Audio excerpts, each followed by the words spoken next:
Okay, before we go to public comment, I just want to bring up one item for council, and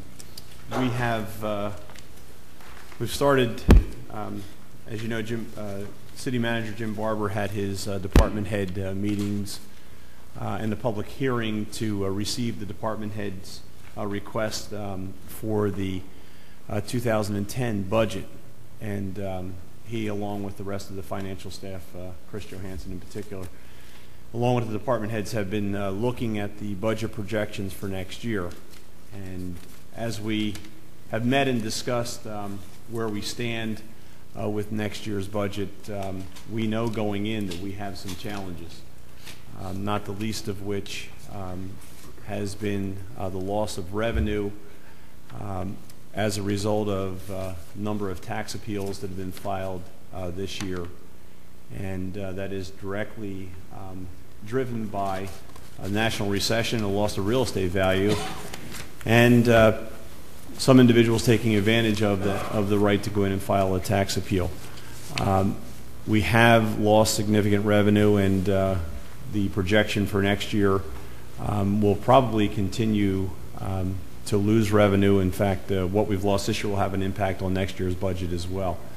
We also know the new governor is looking at the 4% levy cap and has indicated that things that were previously allowed outside the cap in past years may not be able to go outside the cap this year, which means that any budget that is crafted for 2010, not knowing the specifics at this time, but will certainly be a challenge for us to meet the present obligations that we have, and to be able to take care of any of the increases that are projected in normal course of business items.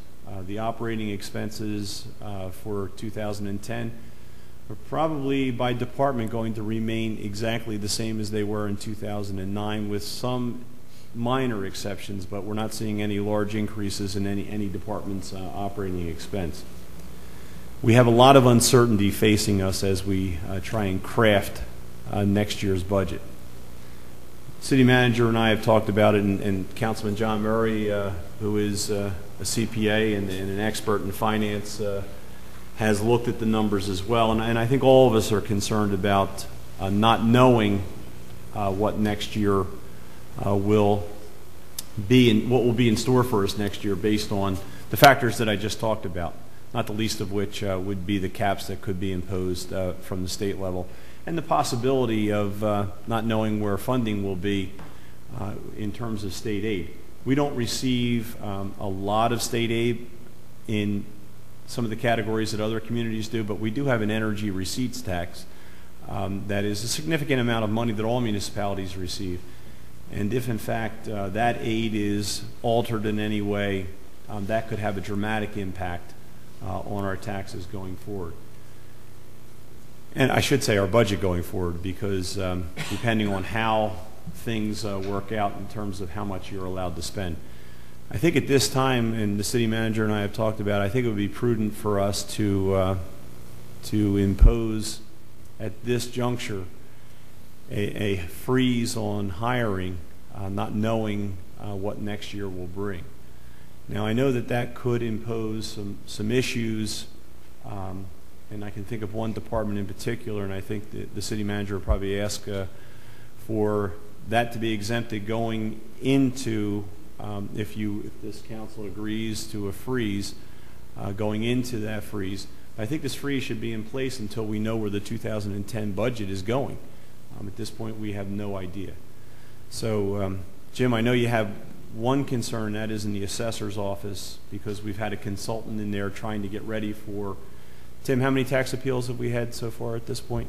Last year, Mayor, we had over 700 appeals.